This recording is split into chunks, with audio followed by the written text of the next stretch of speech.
গ্রামের এক কোণে খুব দুষ্টু একটা ছেলে ছিল, তার নাম সিয়াম। সে সবসময় নতুন কিছু করার এবং সবাইকে হাসানোর পরিকল্পনা করত।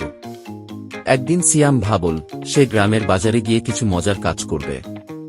সকালে সিয়াম তার বন্ধুকে বলল, তুই আজকে কি কিছু মজার কাজ করতে চাইস? তার বন্ধু হাসি দিয়ে বলল, কি করবি বলতো? সিয়াম বলল, বাজারে গিয়ে আমরা লোকজনের সাথে মজার মজার প্রশ্ন করব।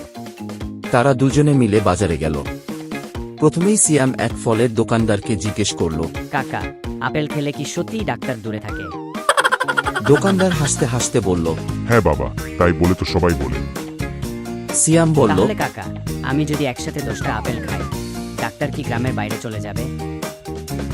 দোকানদার এত হাসল যে তার হাতে থাকা আপেল মাটিতে পড়ে গেল। বাজারের সবাই এই মজার প্রশ্ন শুনে হাসতে শুরু করল।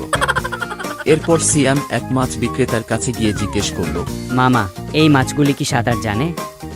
মাছ বিক্রেতা বলল, অবশ্যই, মাছ তো সবসময় সাঁতরাতে পারে। তাহলে এদের নদীতে ছেড়ে দিলে কি বাড়ি ফিরবে?